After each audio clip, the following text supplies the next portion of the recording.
नमस्कार दोस्तों, स्वागत है आपका स्टडी फॉर सिविल सर्विसेज में। वीडियो को पूरा देखिए। कोई भी आपका फीडबैक है, कोई सजेशन है, तुरंत वीडियो में कमेंट करके जरूर बताइए। अच्छा लगे तो वीडियो लाइक जरूर कर लीजिए और ऐसे वीडियो लगातार फ्री में पाने के लिए चैनल को तुरंत सब्सक्राइब कर लीजिए और बेल आइकन को जरूर टैप कर लीजिए ताकि आगे भी सारे वीडियो आपको मिलते रहे। यूट्यूब में फॉलो करते हैं तो प्लीज ये वाला फ्री टेलीग्राम चैनल जरूर ज्वाइन कर लीजिएगा। सारे नोटिफिकेशन, सारे अपडेट यहीं पे आते हैं, ध्यान रखिएगा। स्टडी फॉर सिविल सर्विसेज का कोई भी पेड ग्रुप अगर आपको ज्वाइन करना है तो सिर्फ 85648053096960608974386455 यही नंबर है हमारे, सिर्फ जहां पे कॉल या व्हाट्सएप कर सकते हैं। इंस्टाग्राम पे हमारा पेज जरूर फॉलो कर लीजिएगा, study for civil dot services है। ट्विटर पे हमको जरूर फॉलो कर लीजिएगा, @स्टडी फॉर सिविल्स है।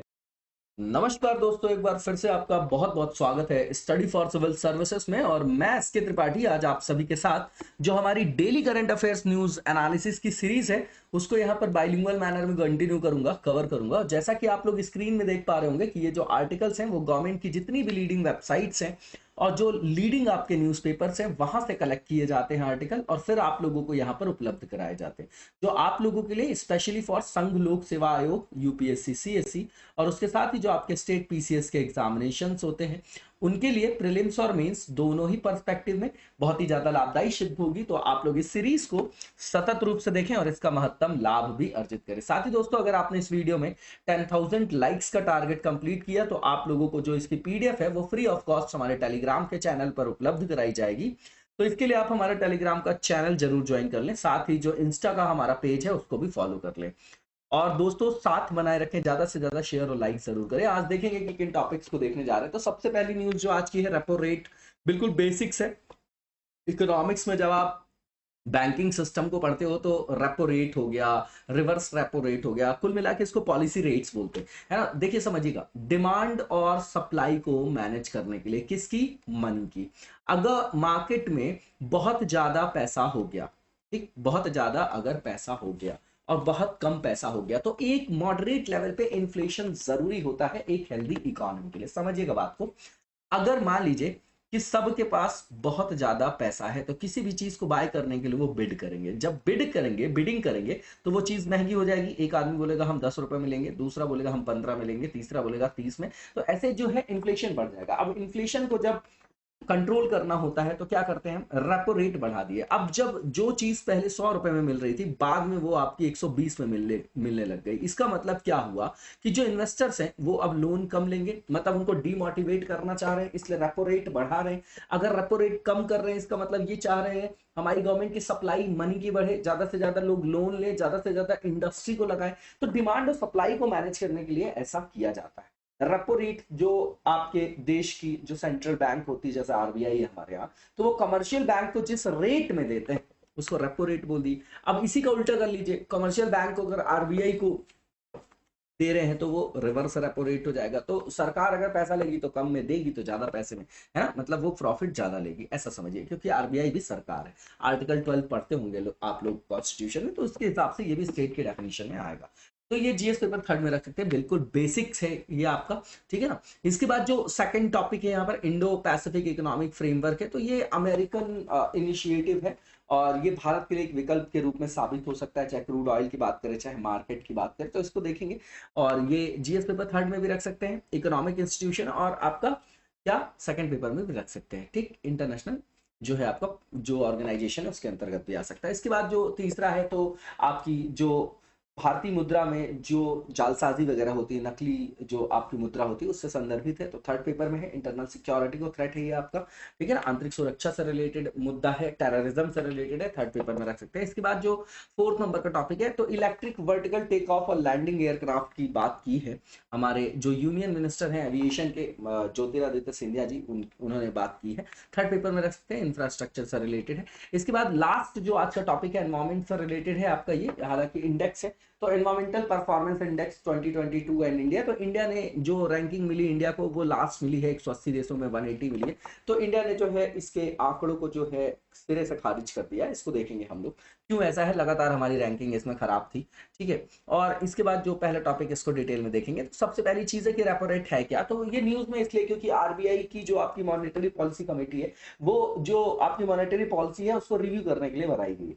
तो अब जो इसमें कमेटी ने जो डिसीजन लिया है जून में, जून 6 से 8 के बीच में इसकी बैठक हुई 2022। इसका जो है आप स्ट्रक्चर बताइएगा कि कौन चेयरमैन होते, कौन कौन मेंबर होते मॉनेटरी पॉलिसी कमेटी में। ठीक है, तो अब इसमें जो निर्णय लिया गया तो बोला गया कि भैया ऐसा है कि अब रेपो रेट को 50 बेसिस पॉइंट को बढ़ा दिया जाएगा, है ना। तो 4.90 हो गया बेसिस पॉइंट, मतलब एक पॉइंट में 100 बेसिस पॉइंट होते, तो 50 जो है बेसिस पॉइंट बढ़ा दिया गया। अब इसमें जो SDFR जिसको बोलते हैं स्टैंडिंग डिपॉजिट फैसिलिटी रेट, वो उसको एडजस्ट करके 4.65, और जो आपका मार्जिनल स्टैंडिंग फैसिलिटी रेट है ना, फैसिलिटी रेट है, और जो बैंक रेट है वो 5.15% है ना, इनको रटना नहीं है। अभी जो एक्सपेक्ट किया जा रहा है, जो संभावनाएं देखी जा रही हैं, वो एज्यूम किया जा रहा है कि इस साल जो मानसून है 2022 का नॉर्मल रहेगा। एवरेज जो क्रूड ऑयल प्राइस है वो 105 जो डॉलर है पर बैरल रहेगा, $105 पर बैरल। और जो इन्फ्लेशन प्रोजेक्शन है, जो संभावना है ना, ये संभावित आंकड़े हैं कि 6.7% रहेगा 2022-23 में।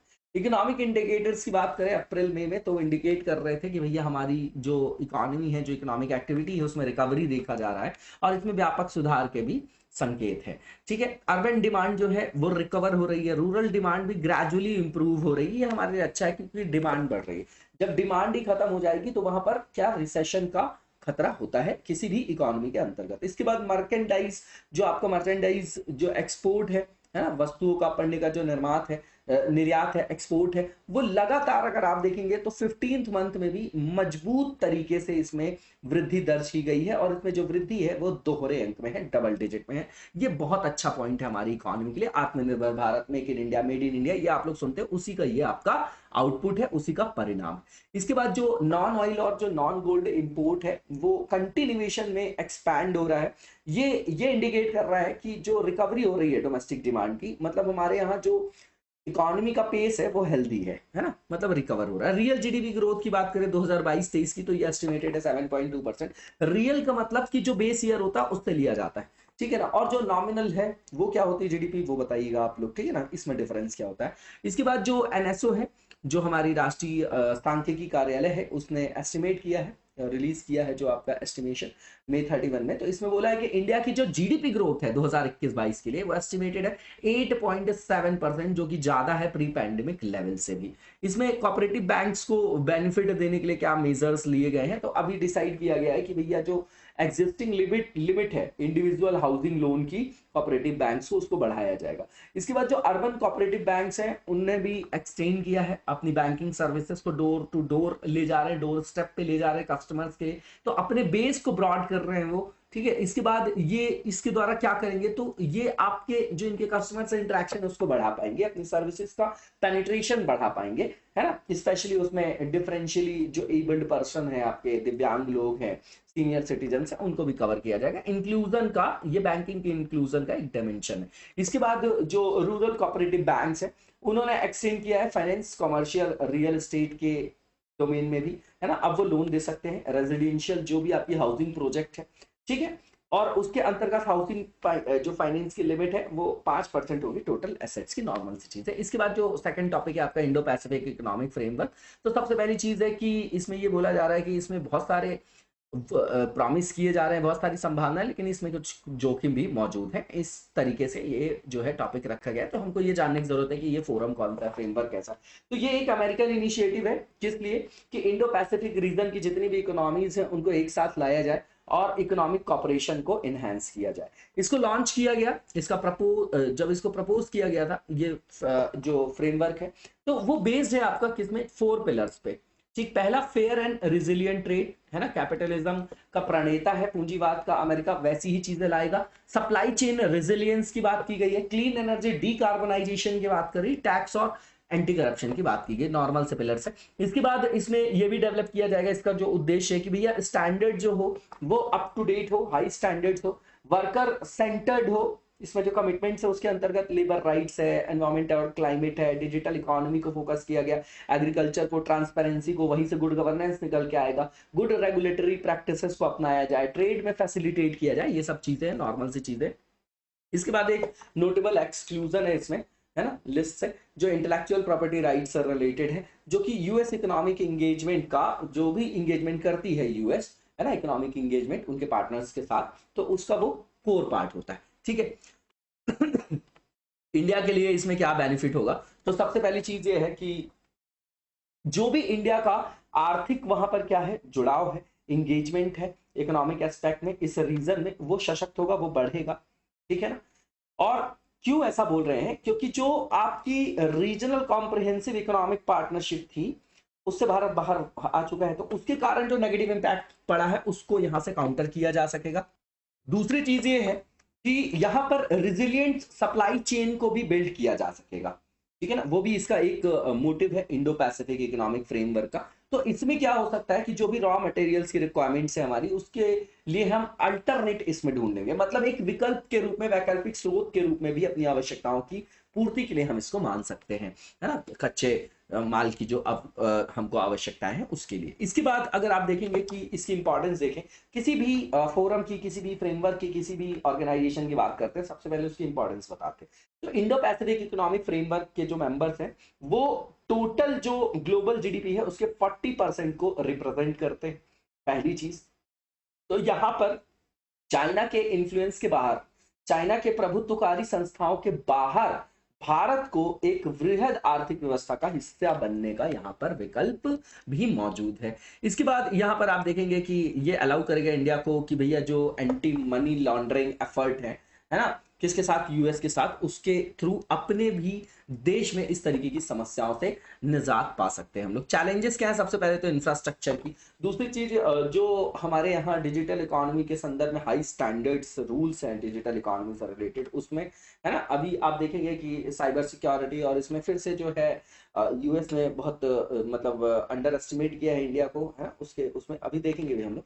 उसके बाद जो हमारे यहाँ क्रॉस बॉर्डर डेटा फ्लोज हैं उसके स्टैंडर्ड से रिलेटेड यहाँ पर प्रॉब्लम है, कंसर्न है। उसके बाद डेटा लोकलाइजेशन की प्रॉब्लम है। इसका कारण यह है कि भारत अपनी सोवरेनिटी से, संप्रभुता से कोई कॉम्प्रोमाइज नहीं करना चाह रहा है। इसके बाद यहाँ पर आप देखेंगे कि जो भारत जो इंडो पैसिफिक इकोनॉमिक फ्रेमवर्क है वो ये भी चाहता है कि ऐसे रूल्स को भी फ्रेम किया जाए जो लेबर स्टैंडर्ड्स, एनवायरमेंटल नॉर्म्स और डिकार्बनाइजेशन से जो है आपके लिंक्ड हो। इसके बाद जो आपका यहाँ पर फ्री ट्रेड जो भी पैक्ट्स हैं, है ना, उसमें भी कभी भी भारत का उत्साह नहीं देखा गया है ना, नहीं आ रहा है किसी तरीके का उत्साह, वो देखा जा रहा है ना, यूएस के संदर्भ में बात करें तो ये भी एक चुनौती है।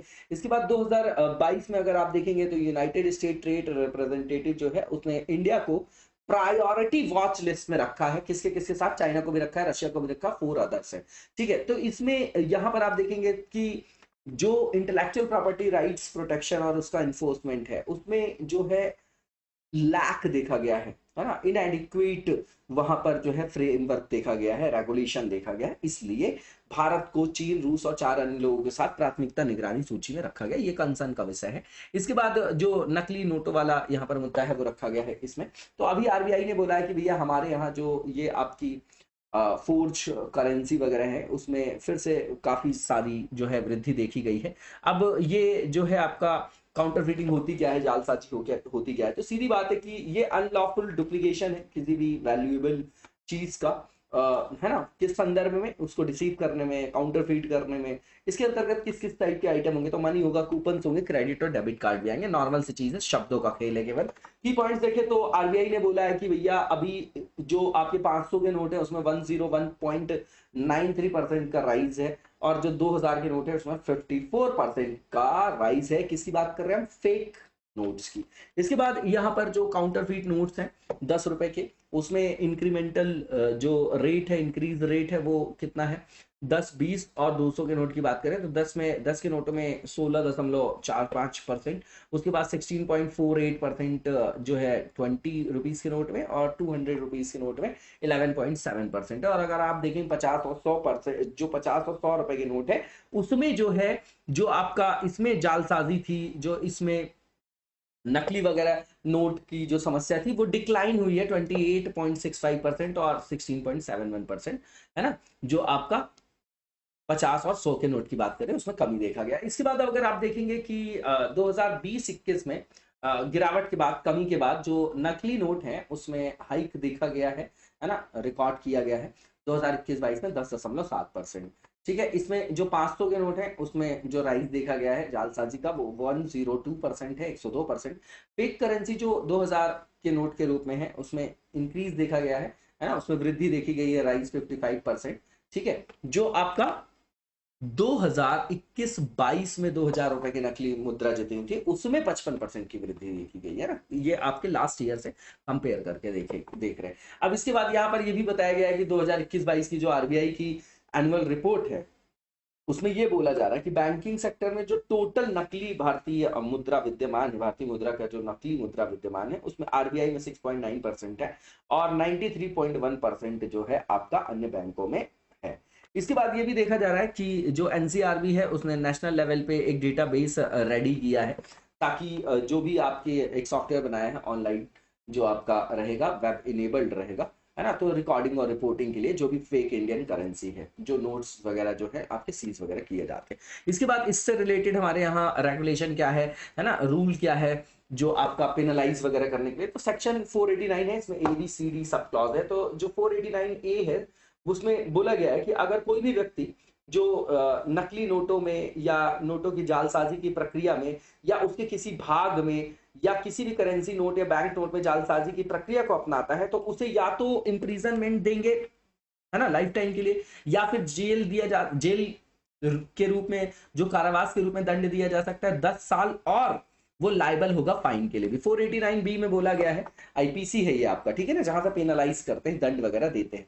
तो अगर कोई भी व्यक्ति इसको सेल करता है, इस तरीके के नोट को बाय करता है ना, या फिर उसको यूज करता है किसी फोर्स्ड मनी के रूप में, तो उसको भी पनिशमेंट दी जाएगी। इसमें भी जेल कारावास की बात जो है आजीवन भी है और 10 साल की जेल और फाइन भी इसमें लगाया जा सकता है। जो सेक्शन 489C है आईपीसी का, उसमें यह बोला जा रहा है कि कोई भी व्यक्ति जो इस तरीके की फोर्स्ड या काउंटरफीट जो आपकी करेंसी है उसका मालिकाना हक उसके पास है या उसकी पोजीशन उसके पास है, तो उसको भी पनिशमेंट दिया जाएगा, 7 साल की जेल और जो आपका क्या है फाइन, या फिर दोनों एक साथ दिया जा सकता है। सेक्शन 489D जो है आईपीसी का, उसमें बताया जा रहा है कि मान लीजिए कि इस तरीके की जालसाजी का कोई भी पार्ट जो है कोई परफॉर्म करे या उसमें संलिप्त हो, तो जैसे कि वो खरीदे, बेचे या डिस्पोज करे, है ना, कोई भी आपकी मशीनरी, इंस्ट्रूमेंट हो या मटेरियल हो जो यूज किया जा रहा है जालसाजी के लिए, है ना, करेंसी नोट हो, बैंक नोट हो, तो उसको भी पनिशमेंट दिया जाएगा लाइफ टाइम के लिए या 10 साल के लिए और फाइन के लिए भी।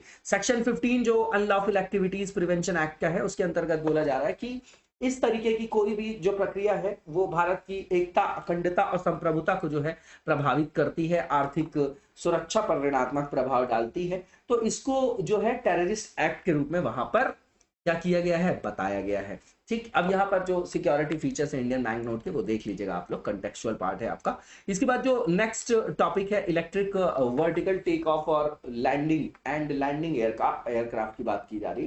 तो भारत सरकार की तरफ से जो हमारे एविएशन के जो सेंट्रल के मिनिस्टर है सिंधिया जी, ज्योतिरादित्य सिंधिया, उन्होंने अभी जो है बोला है कि इस तरीके की संभावनाएं हम तलाश रहे हैं कि जहां पर इलेक्ट्रिक वर्टिकल टेक ऑफ और लैंडिंग जो एयरक्राफ्ट है उनके मैन्युफैक्चरर्स को भारत में बेस स्टैब्लिश करने के लिए उनको बुलाया जाए।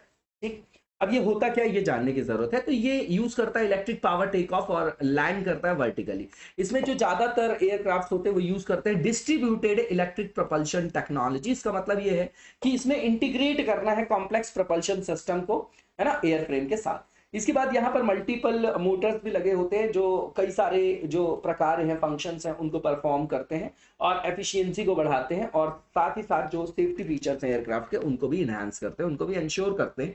ये जो टेक्नोलॉजी है वो जो डेवलप की गई है वो किस पर, तो इलेक्ट्रिक प्रोपल्शन सिस्टम की सक्सेस पर, जो बेस्ड है आपका बहुत सारी जो प्रक्रियाएं हैं, प्रोग्रेस है उन पर, जैसे कि motor, battery, fuel cell, electronic controller technology, और इसके अंतर्गत जो फ्यूल वगैरह की बात की जाती है ना, उसके अंतर्गत भी न्यू व्हीकल टेक्नोलॉजी को यूज किया जाएगा जो अर्बन एयर मोबिलिटी पर क्या करेगा, पॉजिटिव इंपैक्ट डालेगा। इसके बाद जो इलेक्ट्रिक प्रोपल्शन सिस्टम है ना, वो यूज किया जाता है और ये एयरक्राफ्ट जो है वो फ्यूल सेल और बैटरीज वगैरह से भी चलते हैं।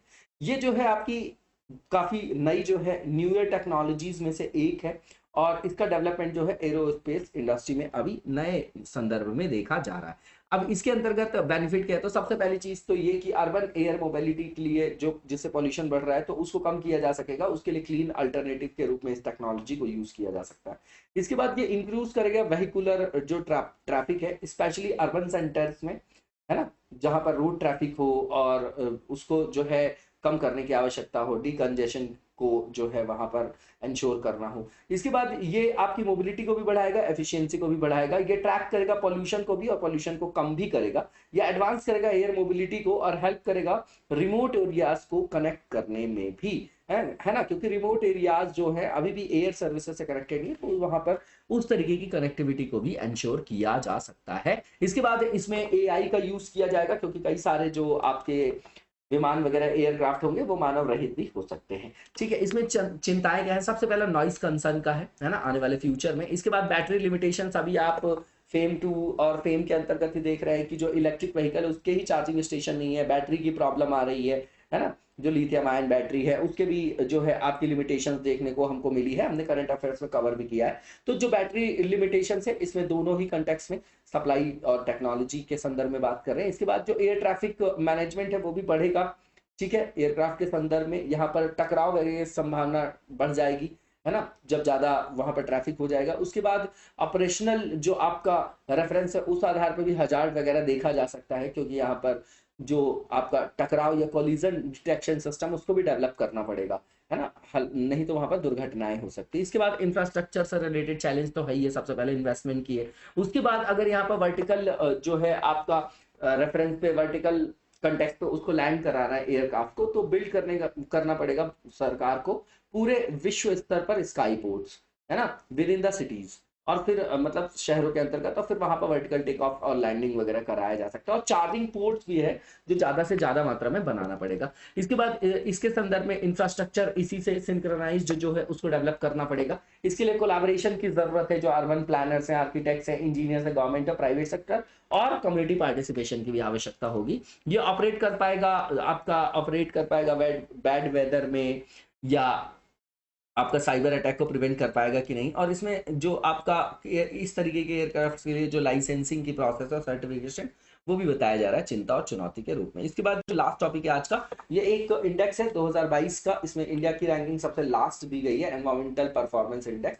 तो जो हमारी ministry of environment forest climate change है उसने बोला कि भैया ये जो आपका इंडेक्स है इसको हम खंडन करते हैं।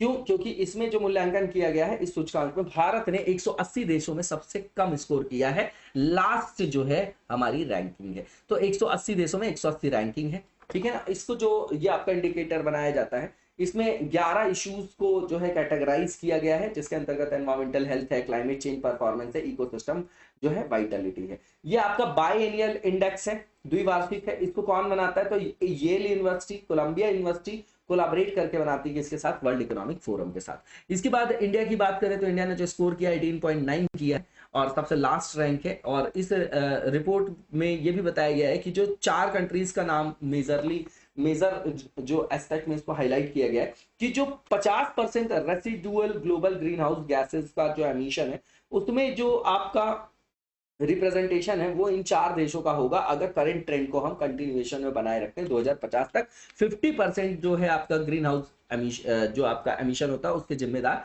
ये 4 देश होंगे। इसके बाद इस जो आपका इंडेक्स इसमें टॉप किसने किया? तो फिर से नॉर्डिक कंट्रीज में से डेनमार्क ने किया, उसके बाद सेकंड रैंक यूके की है, थर्ड फिनलैंड की है, उसके बाद माल्टा है, देन आपका स्वीडन है। भारत की रैंकिंग 180 है, 179 म्यांमार की, पाकिस्तान की 176 है, बांग्लादेश की 177 है। ठीक है, इसके बाद जो 100 डिनोट करता है वो बेस्ट परफॉर्मर और 0 जो है आपका वर्स्ट परफॉर्मर को शो करता है। इंडिया ने सिक्योर की थी 2020 में जो 12th एडिशन था आपका 168th रैंक, और उसके बाद 2018 में जो परफॉर्म किया था इंडिया ने जो रैंक यहाँ पर प्राप्त की थी 177 था। इसके इंडिकेट करता है कि एनवायरमेंटल चैलेंजेस को कोई कंट्री कैसे फेस कर रही है, उसके लिए क्या जो है उन्होंने नए जो है जो भी नई टेक्नोलॉजीज उनको कैसे एम्बेडेड किया है, नए कैसे विकल्पों को तलाशा है ताकि पोल्यूशन को कम किया जा सके और एनवायरनमेंट में जो है आपका पॉजिटिव इम्पैक्ट डाला जा सके, है ना, जो आपकी जो भी चैलेंजेस फेस कर रहे हैं सभी नेशन उससे कैसे छुटकारा पा सके। तो इसको सबसे पहले इस इंडेक्स को पब्लिश किया गया था 2002 में, जो डिजाइन किया गया था सप्लीमेंट करने के लिए किसको? जो यूनाइटेड नेशन के एमडीजी थे, मिलेनियम डेवलपमेंट गोल, उसके अंतर्गत जो एनवायरमेंटल एस्पेक्ट के जो टारगेट थे उनको प्राप्त करने के लिए इसको डेजिग्नेट किया गया था, इसको बनाया गया था। ठीक है ना, और आपको पता होगा कि यही एमडीजी अब क्या है?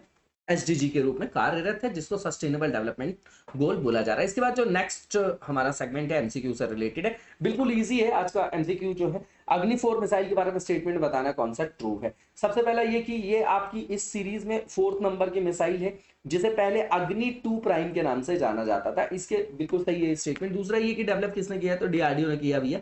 ये आपकी इंटरमीडिएट रेंज बैलिस्टिक मिसाइल है। इसके बाद ये सरफेस टू सरफेस मिसाइल है। सारे के सारे स्टेटमेंट बिल्कुल ठीक है। इसका आंसर आपका ऑल ऑफ द अबव हो जाएगा। इसके बाद जो नेक्स्ट क्वेश्चन है हमारा, ये आपका विश्व महासागरीय दिवस से रिलेटेड है और इसके बारे में स्टेटमेंट दिए गए, बताना कौन सा ट्रू है। तो पहला ये कि हर साल ऑब्जर्व किया जाता है 8 जून को, और इस साल की जो आपकी थीम थी इसकी revitalisation collective action for the ocean है। तो दोनों के दोनों स्टेटमेंट बिल्कुल ठीक है। इसका आंसर आपका बोथ आर करेक्ट हो जाएगा। इसी के साथ आज की वीडियो को यहीं पर विराम देंगे, नेक्स्ट वीडियो में कंटिन्यू करेंगे। तब तक लगातार जबरदस्त तरीके से पढ़ते रहिए और